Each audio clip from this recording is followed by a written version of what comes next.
me toca presentar nuevamente a la ingeniera Cristina Cavero con una nueva charla, así que le damos el pase para que continúe. Muchas gracias, Cristina.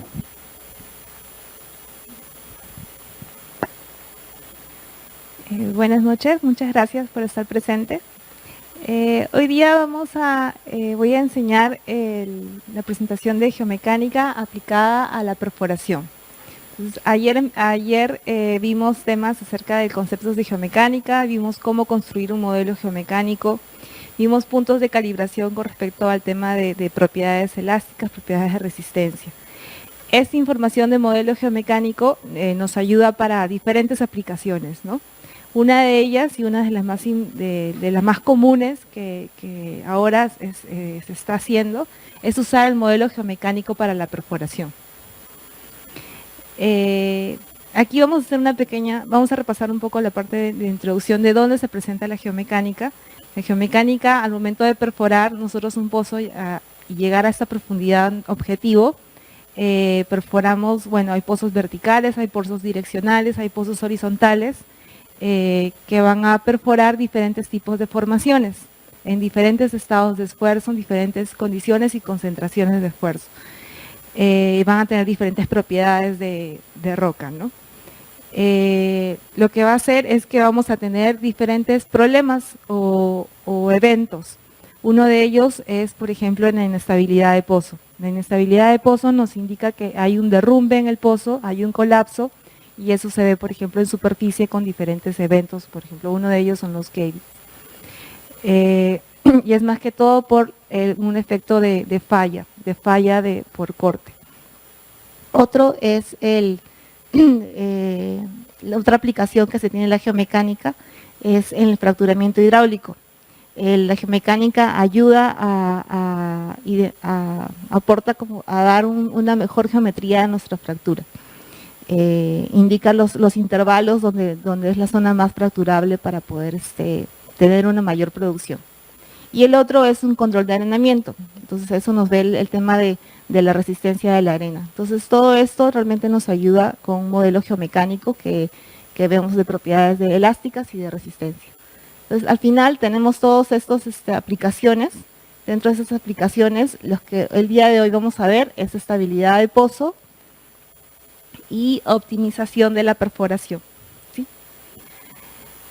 Entonces, bueno, para realizar un modelo geomecánico 1D, hay modelo geomecánico 1D y 3D, el 3D requerimos sísmica, pero para este modelo geomecánico 1D que se utiliza más que todo registros de perforación de pozos vecinos.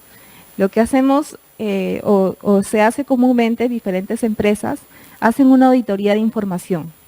En esta auditoría de información ven todo el tema de registros eléctricos, geología, la estructura, la estratigrafía, eventos de perforación, todo lo que tengas disponible. Luego, bueno, esa información lo juntas y ves el modelo estructural, haces un análisis de eventos. Se ve una estratigrafía mecánica, se calculan los esfuerzos de sobrecarga y presión de poros, que lo vimos justo ayer con Giovanna. Y bueno, después las propiedades de resistencia de la roca, los cuales se calibran con información como los ensayos de mecánica de roca, que también lo revisamos. La dirección de los esfuerzos horizontales, se determina esto de acuerdo a la estructura o también a la información como registros de imágenes de pozo. Y bueno, se calibran y se calculan los esfuerzos mínimos y esfuerzos máximos, ¿no? Al final lo que tenemos es un análisis de falla que nos va a dar y nos va a indicar una ventana de estabilidad de pozo. ¿Y cómo es esta ventana? Pues esta ventana nos indica límites, nos da el límite de la presión de poro que fue calculada ahí. Tenemos, por ejemplo, aquí un límite de presión de poro que se encuentra en esta zona. Luego tenemos un límite de colapso. Entonces la presión de colapso, la presión de falla por corte. Entonces vemos acá, por ejemplo, la presión de colapso. Y luego también tenemos el esfuerzo mínimo, que el esfuerzo mínimo al final es un límite de presión, es el esfuerzo en el cual es la presión de cierre de la fractura. Si es que hubieran fracturas ya preexistentes en la formación, y nosotros sabemos dónde está el esfuerzo mínimo y superamos con el peso del lodo ese esfuerzo, vamos a generar, por ejemplo, pérdidas, ¿no? Y también tenemos la gradiente de fractura. La gradiente de fractura la tenemos como límite si tenemos una roca intacta donde no existen esas fracturas y llegamos con un peso de lodo, llegamos a superar esta zona y empezamos a inducir una fractura. Entonces, estos límites que tenemos acá nos ayudan a decir dónde vamos a poner nuestro peso de lodo. ¿Qué es lo principal realmente, o uno de los componentes principales en una perforación? Es el saber qué peso de lodo vamos a utilizar durante la perforación en todas las secciones, en las secciones que vamos a tener, con el fin de evitar cualquier tipo de eventos o problemas y minimizar los tiempos y evitar más que todo tiempos no productivos. Eso es el objetivo principal en una perforación, ya que los costos realmente por día en taladro son, dependiendo de qué operación uno tenga, realmente son bien altos. Entonces, el minimizar estos eventos realmente apoya mucho en el plan de los ingenieros de perforación. Entonces, nosotros tenemos aquí la condición, aquí por ejemplo vemos cómo se comporta el hoyo. El hoyo tenemos el límite estable, el límite seguro que tenemos para perforar, es cuando estamos entre nuestro límite de colapso, nuestra presión de colapso y nuestro esfuerzo mínimo. Entonces, esa es la zona estable en la que, por ejemplo, acá ven que nuestro pozo se encuentra estable, ¿no? No existe ningún tipo de falla en ninguna dirección. Pero ¿qué pasa si nuestro peso de lodo no se encuentra en esta zona? La tenemos acá, debajo de la presión de colapso. Si tenemos debajo de la presión de colapso, va a generar una falla. Es como llegas al límite de falla ahí, y entonces empiezas a generar esa falla en la dirección del esfuerzo mínimo. Esa falla es una falla por corte que se genera en esa dirección. Ok, tenemos este peso de lodo aquí, y ¿qué pasa si realmente el peso de lodo que se tiene es mucho menor y estamos debajo de la presión de poro? Eso ahora, el evento que vamos a tener o que se va a observar en el pozo, en la superficie, va a ser, depende de qué tipo de formación vamos a estar. Por ejemplo, en una formación arenosa, en una arena, ¿cómo se va a comportar si estamos debajo de la presión de poro? El peso de lodo, si está debajo de la presión de poro en una arena, la arena por ser permeable, esos fluidos van a llegar a superficie, teniendo eventos de influjos, o bueno, si es que se tienen gas, o se tienen, por ejemplo, kicks, y pueden ocurrir de verdad hasta muchas desgracias en algunas operaciones. En caso de que si tuviéramos arcillas, si tuviéramos lutitas, normalmente las lutitas se encuentran sobrepresurizadas en diferentes formaciones, ¿no? ¿Qué pasaría aquí en esta zona? En esta zona podemos encontrar inestabilidad. El tener fluido atrapado en estas formaciones impermeables hace que la resistencia sea menor.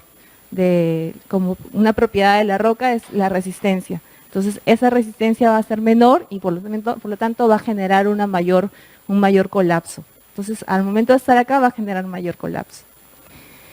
Y bueno, se viene el pozo, ¿no? Se pierde. Se podría perder el pozo por tener un peso de lodo mucho más bajo. Ahora, si tu peso de lodo ya no se encuentra aquí, no se encuentra acá y empezamos a incrementarlo, ¿okay? Lo subimos acá y superamos el esfuerzo mínimo. El esfuerzo mínimo, como les dije, es la presión de cierre de la fractura, si es que se encontraran fracturas. Pero si no se encontraran, no necesariamente van a haber pérdidas, ¿no? Pero es un límite que igual uno tiene que manejarlo cuidadosamente. Luego tenemos la gradiente de fractura. La gradiente de fractura, sí, si llegamos a superar nuestro peso de lodo a la gradiente de fractura, sí vamos a inducir estas pérdidas, ¿no? Y estas fracturas se ven en la dirección del esfuerzo máximo. Yo estoy comentándolo acá acerca del peso de lodo, pero realmente un punto importante es el ECD, que es el Equivalent Circulating Density. Es una densidad que es dinámica, o sea, durante la circulación, ¿no? Entonces, realmente ese dato es uno del que tiene que ver acá, porque con esa presión es la que uno puede generar este comportamiento del hoyo. Entonces, como vimos aquí en este esquema de cómo se ve las condiciones del hoyo, tenemos diferentes tipos de falla, como lo vimos acerca de los modos de falla por corte y por tensión, ¿no? Entonces tenemos acá tenemos 6 modos de falla por corte y 3 modos de falla por tensión. Entonces la falla por corte normalmente la vemos como inestabilidad, ¿no? Vemos un tipo de inestabilidad que al final es un derrumbe. Y la falla por tensión vemos las fracturas que estamos ejerciendo en nuestra ventana, en las paredes del pozo. Entonces, estas fallas por corte, existen diferentes tipos de falla, diferentes direcciones también. Hay algunas que dependiendo de los esfuerzos que tenemos en el pozo, por ejemplo, acá en este pozo tenemos esfuerzos tangenciales como esfuerzos radiales y los esfuerzos axiales. Estos esfuerzos, dependiendo de la concentración de ellos, cuál es mayor, cuál es el mediano o el menor, como lo vemos acá, vamos a ver en qué dirección se encuentran y aparte, dependiendo de la concentración y del contraste que tengan ellos, vamos a ver el ancho del breakout, ¿no? Al final lo que vemos aquí es un breakout. El breakout es ese colapso que vemos en esta zona, en estas direcciones. Y bueno, y la otra es las tensiones, las que vemos una fractura inducida, ¿no? En la que normalmente vemos en esta fractura se tienen eventos como pérdidas totales de circulación. Y bueno, aquí está el esquema de la cara del pozo. Sí, o sea, realmente ahí no se ve, por ejemplo, en una imagen de pozo, que normalmente vemos eventos de breakouts, podemos ver zonas con colapso y vemos también fallas inducidas. Este evento, por ejemplo, este tipo de falla no es posible verlo, pero se genera igual como una falla por tensión, ¿no? Que es a lo largo de toda la cara del pozo. Sí, pero igual sigue siendo una falla por tensión. Y estos sí se generan como en una dirección. Estos también, la falla por tensión, la más común que se tiene es esta, en la que vemos la fractura, la vemos vertical y la vemos en dirección del esfuerzo mínimo. Esta se puede ver por una imagen de pozo. Esa falla también la podemos ver como en una imagen, es horizontal en todo el pozo, en la pared del pozo. Y bueno, esta falla cilíndrica que la vemos en todo alrededor del pozo, ¿no? Y ya, aquí también vemos los tipos de falla, vemos los breakouts, también se pueden medir esos breakouts de acuerdo a las imágenes que uno tiene y determinar, bueno, qué tipo de breakout puedes tener, ¿no? Pero al final lo que nos importa a nosotros es realmente dónde, a qué profundidad se encuentran este tipo de falla. Entonces aquí tenemos el esquema de la cara del pozo con los esfuerzos radiales, tangenciales y los axiales. Y acá también los esfuerzos mínimos y máximos, ¿no? Dentro de estos, bueno, los más comunes, como comenté, era la falla por tensión, con la fractura vertical, y la falla por corte, que tenemos acá con el breakout, con este ancho, ¿no? Entonces, esta información la podemos ver aquí en las imágenes, y entonces en estas profundidades nosotros ya determinamos y ya vemos como información dónde se encuentran zonas inestables, como dónde se encuentran las zonas donde se generó una fractura.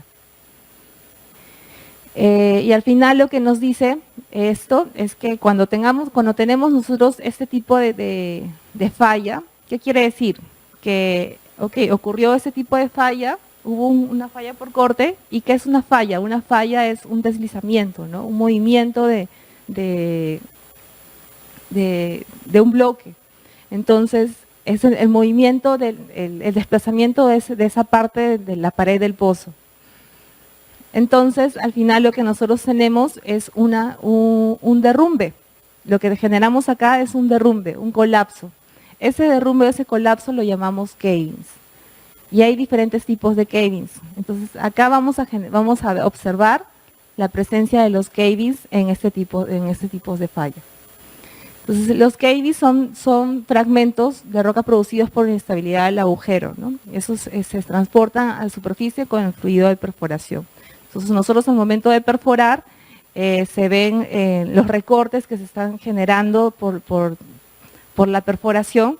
Entonces, en los tanques, al momento de cuando se está monitoreando los volúmenes de estos tanques, de estos recortes, van a ver y van a apreciar un recorte diferente. Este recorte diferente va a tener una morfología diferente, un tamaño diferente, y van a monitorear el volumen, ¿no? Los derrumbes típicos son de 1 centímetro, pero pueden variar desde 1 milímetro hasta más de 10 centímetros. Entonces, hay pequeños derrumbes llamados clay rings, se forman de desprendimiento de derrumbes lutíticos en mayor tamaño. Es también otro tipo de derrumbe por hinchamiento de las arcillas. Eso se llama más que todo un efecto químico que tiene en esas arcillas. Y también tenemos derrumbes o cavings por efecto de formaciones fracturadas, ¿no? Entonces tenemos derrumbes, ¿por qué? Por formaciones arcillosas que tenemos una resistencia baja. Al tener una resistencia baja, entonces esto se colapsa y genera estos derrumbes. Al tener formaciones fracturadas, y estas arcillas más que todo se encuentran sobrepresurizadas porque el fluido hace que la resistencia baje y al final colapse, ¿no? Pero ¿qué pasa con las formaciones fracturadas? Las formaciones fracturadas también generan una resistencia porque ya están falladas, ya tienen una falla y hace que también su resistencia sea baja. Entonces, esas fracturas, que son esos bloquecitos, al momento de perforarlos y dependiendo también de cómo uno lo perfora, cómo las prácticas operacionales, vamos a generar cavings en esta zona. Y aquí por ejemplo, bueno, esto era aparte de los cavings, bueno, la ventana de cómo se generan los cavings, en dónde estaríamos. Y aquí estamos con un esquema de cómo se presentan, ¿no? Hay 3 tipos de cavings, ¿sí? Buenas noches, Cristina, como te preguntaba, ¿cómo podría yo diferenciar entre inestabilidad química y mecánica? Ya, bueno, nosotros para ver realmente, para hacer un modelo geomecánico, nosotros vemos las propiedades de roca de esas, por ejemplo, las arcillas, ¿no? Que más fallan por inestabilidad química. Entonces, para nosotros, al momento de calcular un modelo, de hacer el cálculo de propiedades de roca y calcular nuestra presión de colapso, por ejemplo, en esas arcillas, a nosotros nos genera una presión de colapso alta. Si nosotros queremos corroborar eso con información de pozo, como por ejemplo un caliper, nosotros para representar ese modelo tiene que representar el caliper. ¿Y el caliper cómo tiene que verse? Ensanchado, ¿no? En caso de que se vea una inestabilidad mecánica, se va a ver ensanchado y se va a ver una presión de colapso ahí, o sea, va a representar. Pero hay casos que nosotros vemos la arcilla, vemos una resistencia baja, vemos y una presión de colapso alta, vemos nuestro caliper y el caliper realmente no se encuentra ensanchado, se encuentra en calibre o hasta a veces se encuentra bajo calibre. Entonces en esas zonas, en esos intervalos nosotros los vemos y los identificamos y decimos, ok, las propiedades son tal cual una arcilla inestable, pero nuestro caliper no lo muestra así. Entonces ya en esa zona ya la tenemos como que chequeada y decimos en otro pozo que tengan esa misma sección, vamos a decir, en esta zona realmente se encuentran un tipo de arcilla diferente.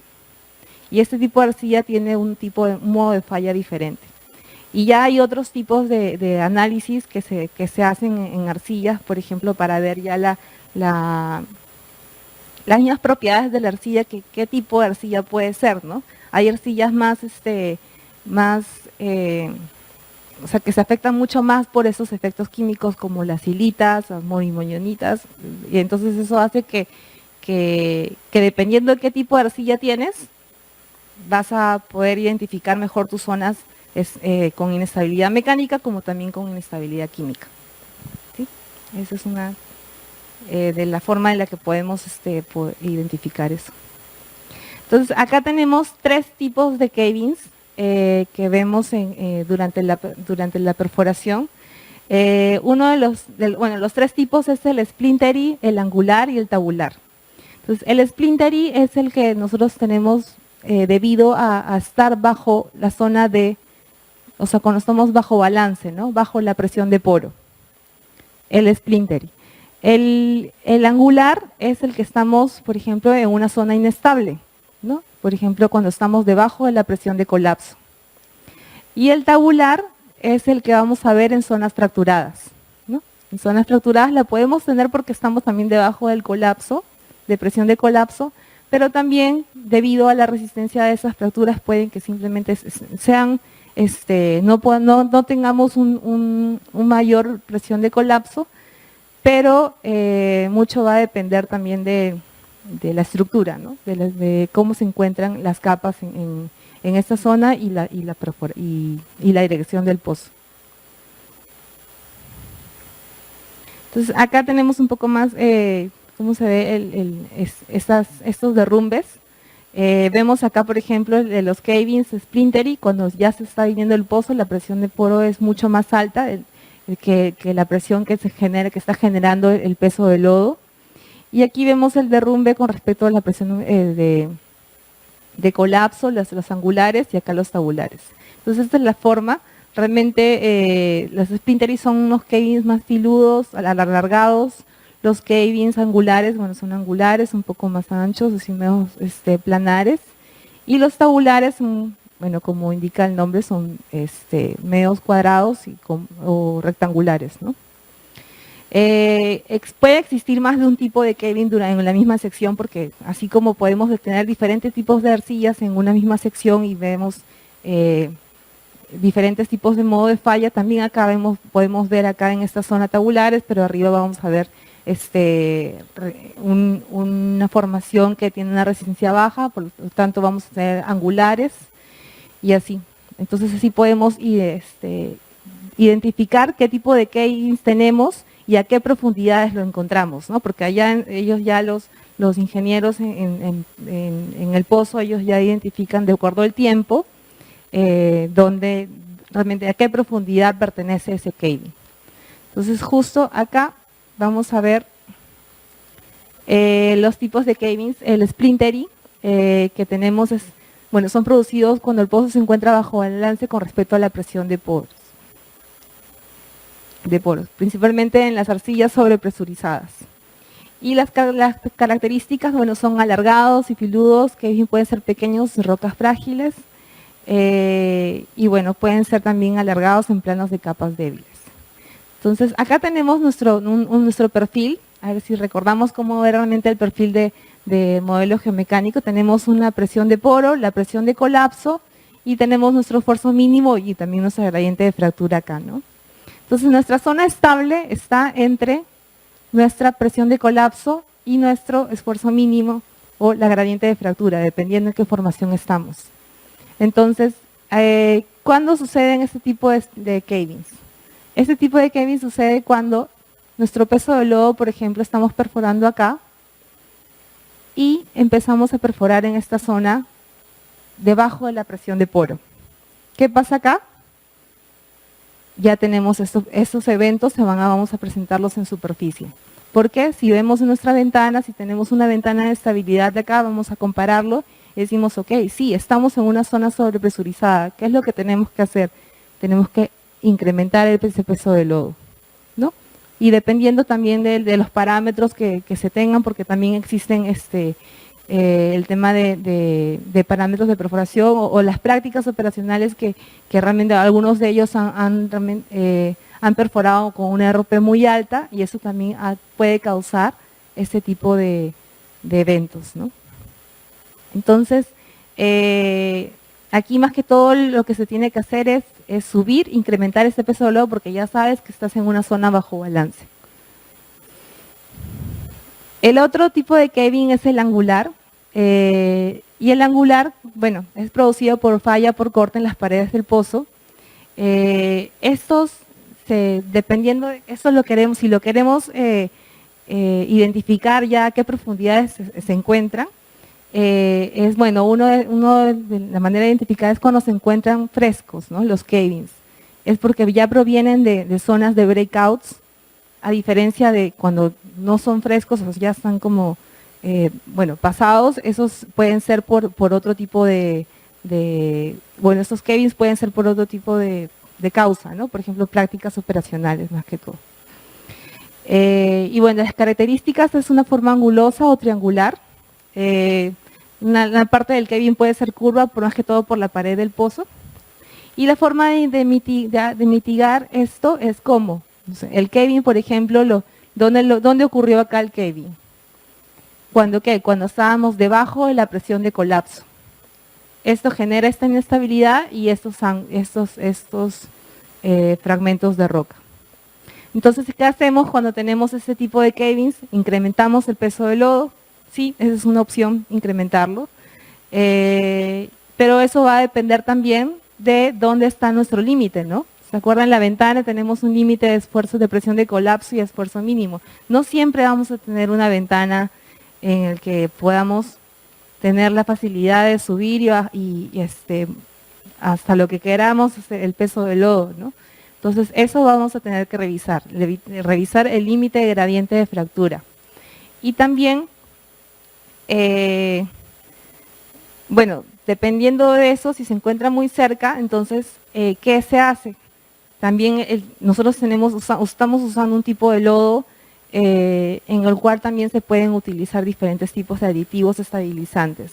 Entonces, eso también puede ser una recomendación al momento de ver estos cavings, si es que nosotros tenemos el límite que hace que no podamos subir más el peso del lodo, ¿no? Y así, entonces, pero igual, de manera comúnmente, no siempre estamos en la zona estable, ¿no? No siempre se va a tener el peso del lodo en esa zona estable, porque a veces para estar en esa zona estable tenemos que tener un peso de lodo alto. Y bueno, realmente de manera práctica y para la operación y para el plan de los ingenieros, a veces dicen, ok, y realmente no está mal perforar en una zona debajo de la presión de colapso. Obviamente, siempre sobre la presión de poro, pero debajo de la presión de colapso no está mal, dependiendo de cuánto puedas manejarlo.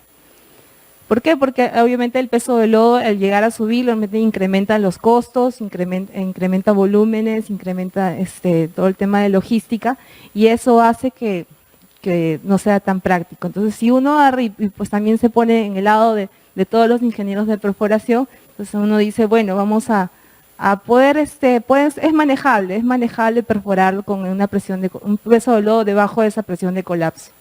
Obviamente, teniendo siempre en cuenta como las prácticas operacionales, ¿no? Toda una cosa es el comportamiento mecánico de la roca y otro ya es el tema operacional y las prácticas que puedan también inducir una inestabilidad o algo. Entonces, para eso se ve, no necesariamente se tiene que incrementar el peso del lodo cuando se presentan estos cavings. Se puede manejar, se puede controlar, se tiene que monitorear estos y más que todo se ve la limpieza del hoyo, ¿no? Y minimizar las vibraciones que se tienen ahí durante la perforación. Y el otro es, bueno, los problemas de inestabilidad con el tema de cavings tabulares, ¿sí, no? Entonces acá tenemos este tipo de cavings que más se encuentran en zonas, en planos débiles persistentes, en zonas o zonas fracturadas. Sus superficies muestran planos débiles persistentes, suelen tener una o más superficies paralelas. La falla inicia en el lado alto del agujero al perforar casi paralelo a un plano de debilidad. Esto sucede mucho más, tenemos que identificar antes que por ejemplo, para hacer un modelo geomecánico tenemos que ver también la estructura, la geología del pozo, tenemos que ver cómo en esas zonas fracturadas vemos el buzamiento de las capas y vemos, por ejemplo, ahí, dependiendo de eso, y lo comparamos con la inclinación que tenemos en nuestro pozo, vamos a poder identificar dónde tenemos un riesgo para tener este tipo de cavings, ¿no? Dónde realmente se pueden generar este tipo de cavings, dónde se va a tener una inestabilidad, porque al final tenemos estos cavings y van a generar ¿qué? Van a generar un incremento de presión en nuestro pozo. Todos estos cavings al final abajo, si es que no se tienen si es que se están generando muchos o no se está teniendo unas buenas prácticas de limpieza del pozo, y con estos cavings, ¿qué pasa? Abajo se puede empaquetar, ¿no? Se empaqueta y se llega a perder el pozo durante la perforación. Entonces, la manera de mitigar este tipo de cavings o de inestabilidad es mantener la densidad de lodo, minimizar pérdidas de circulación, porque al tener zonas fracturadas, esto, bueno, obviamente esto genera los cavings, pero también hace que con el peso de lodo que tengamos, filtre también esto y tengamos pérdidas, ¿no? Tenemos pérdidas de circulación, ¿por qué? Porque se encuentran fracturadas, nuestro esfuerzo mínimo también puede ser bajo en estas zonas. Usamos aditivos obturantes, evitamos sacar con backrimming. ¿Por qué? Porque el backrimming genera una vibración en el pozo durante la operación. Al tener unas zonas fracturadas, hace que bueno, se tenga y llegue a derrumbarse más. Entonces acá tenemos otro problema, que es las pérdidas de circulación. Las pérdidas de circulación, como le vimos, van en la dirección del esfuerzo máximo y tenemos induciendo una fractura, ¿no? ¿Esto cuándo sucede? Cuando nuestro peso de lodo supera esta gradiente de fractura y generamos esto. Entonces tenemos acá las pérdidas de circulación, cómo se generan. Y bueno, al final como característica es que vemos que durante la perforación, vemos en volúmenes de tanque, con respecto al teórico y el real, vemos una disminución del lodo, vemos una disminución de la presión del ECD, y bueno, también se ven hasta posibles con esta disminución de ECD, al tener en una misma sección unas zonas con inestabilidad, podemos generar mayor inestabilidad en estas zonas, ¿no? Por la baja presión, el peso de lodo que tengamos. Entonces, la mitigación es usar aditivos obturantes para pérdidas de lodo en estas zonas, ¿no? Y incrementar progresivamente el peso de lodo para poder manejar y no la inestabilidad que tengamos en esa misma sección. Esto es más que todo, todos esos problemas ahora los estamos viendo como un análisis de lo que le pasó a un pozo, ¿no? Luego de esto, al momento de volver y planear un nuevo pozo, vamos a considerar todo esto. Consideramos toda esta información y vamos a decir, ok, entonces si vamos a tener zonas de pérdidas, ya vamos a ver cómo podemos manejar acerca de nuestros pesos de lodo y nuestros revestimientos. Entonces acá tenemos otros problemas de pega de tubería que comúnmente se tiene durante la perforación. Uno de ellos es la pega diferencial y la pega geométrica.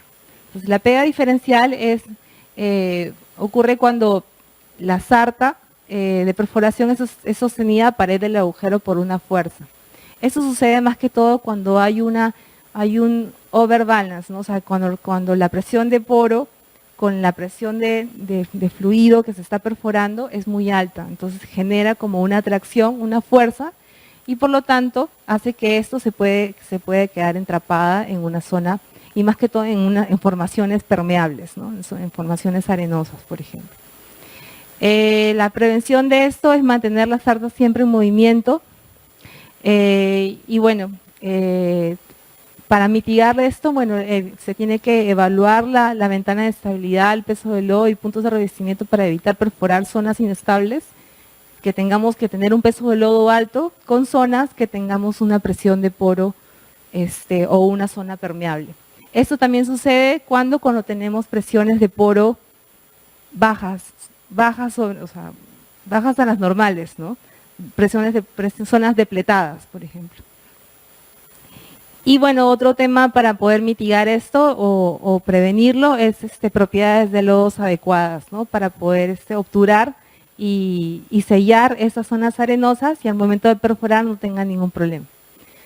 Otro tema es pega geométrica. Esto no es un tema de inestabilidad, es un tema geométrico por el tema de la dureza de la roca, por ejemplo, en formaciones de calizas o arenas muy resistentes. Al momento de perforarlas van a generar y si es que se encuentran con una formación arcillosa en la parte superior, en la parte baja, se va a ver un comportamiento en el momento de los viajes, ¿no? Vamos a tener restricciones o alguna tensión que genere también algunos problemas con respecto al tiempo, ¿no? Entonces, al final se pueden tener intentos de atrapamiento en el fondo, ¿no? Y bueno, es más que todo por el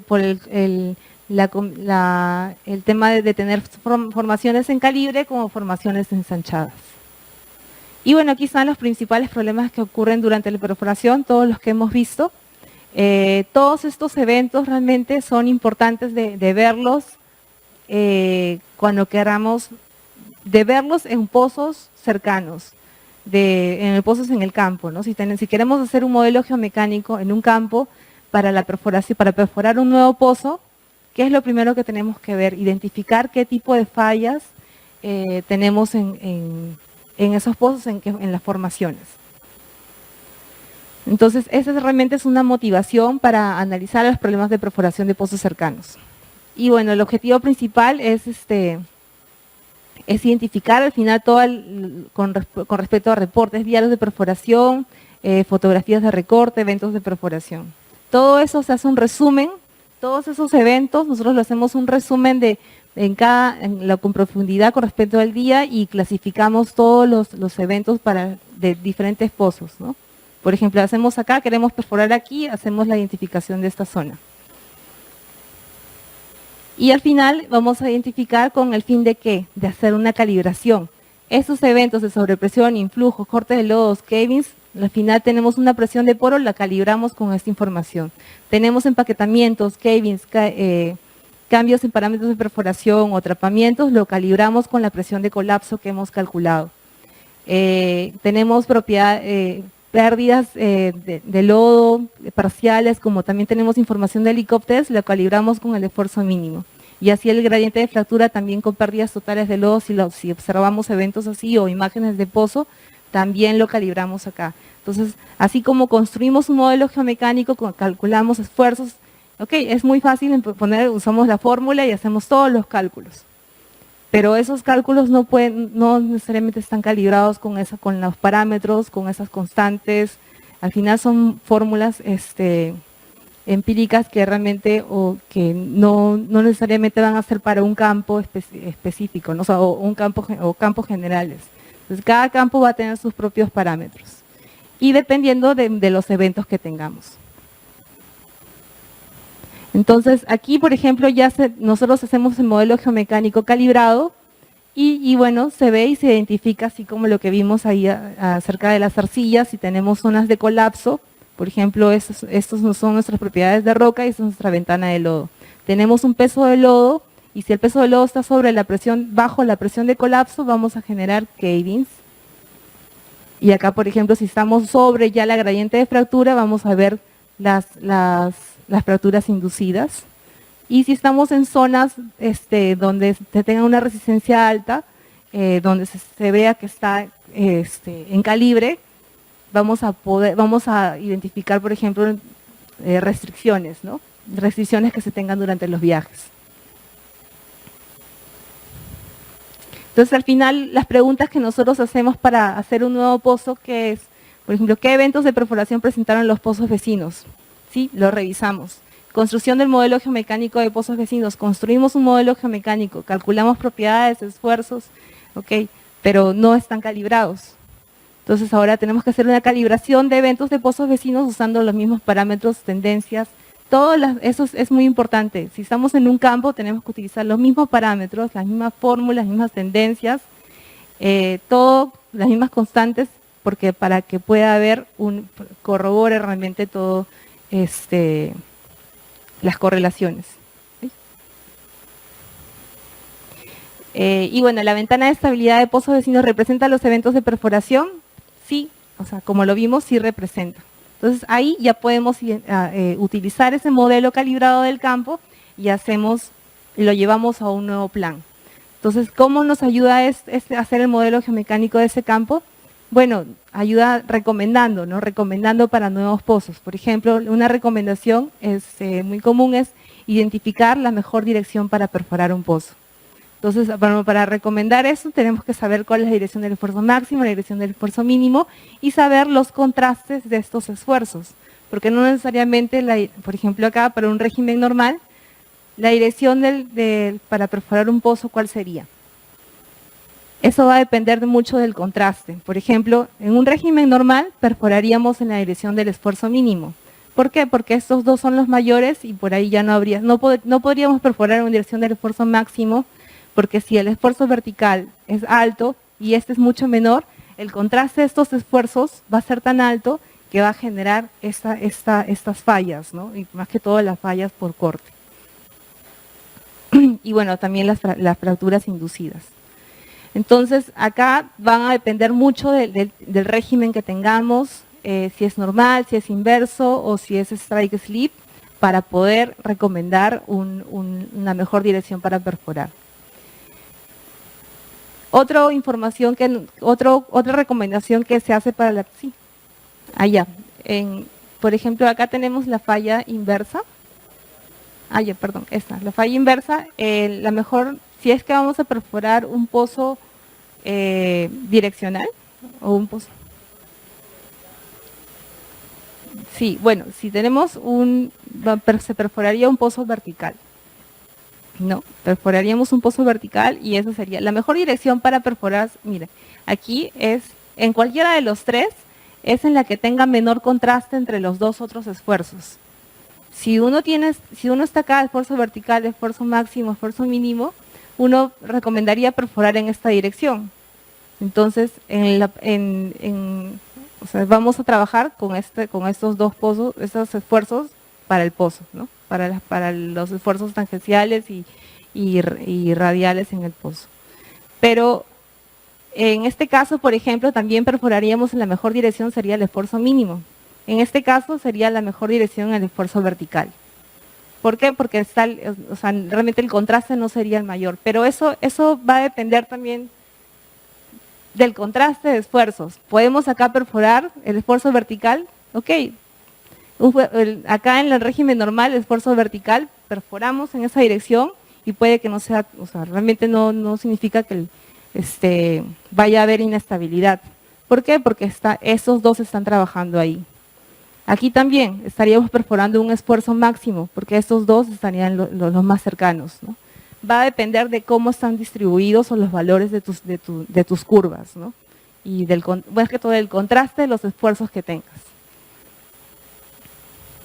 Bueno, entonces el otro tema para recomendar cuando se tiene un modelo geomecánico es los puntos de revestimiento. Los casings, a qué profundidad los ponemos para aislar más que todo zonas, por ejemplo, con alta presión o zonas depletadas que puedan causar los eventos que hemos mencionado anteriormente.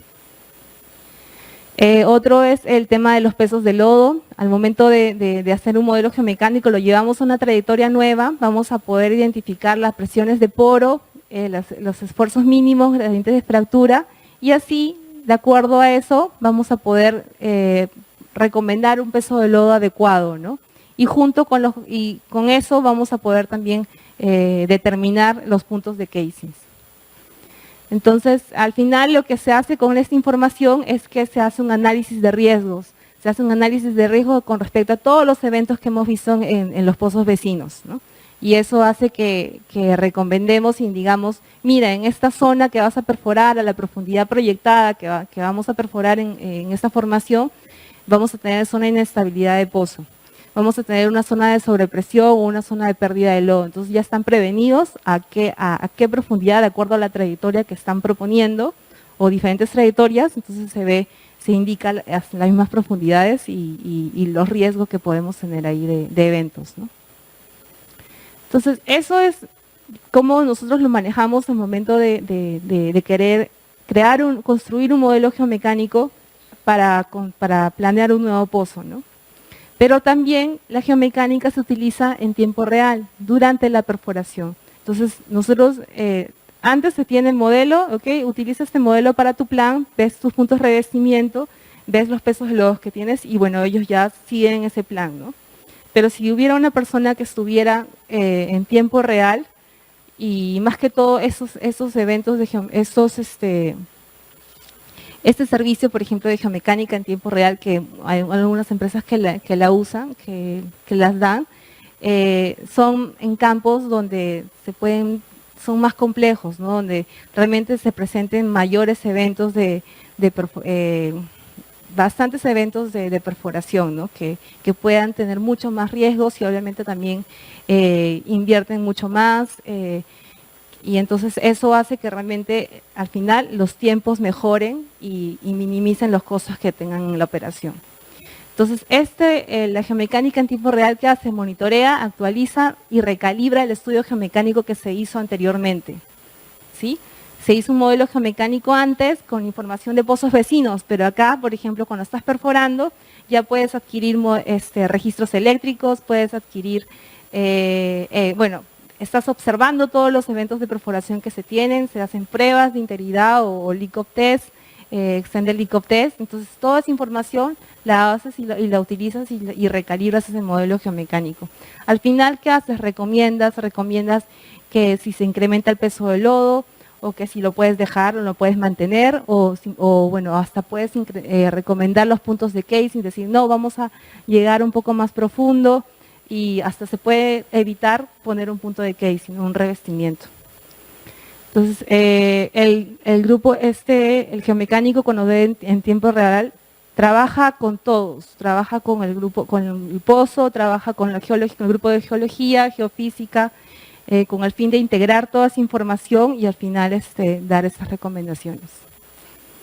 Al final lo que hace la geomecánica para la perforación es reduce el tiempo no productivo. Ese es el objetivo principal que se tiene.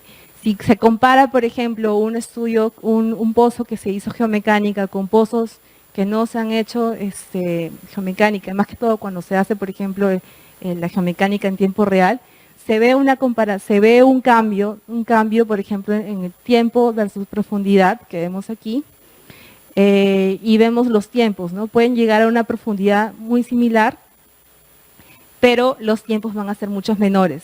Al final los tiempos se reducen y se reducen los costos que desea la operadora para sus campos, ¿no? Y eso es más que todo el objetivo de la geomecánica para la perforación.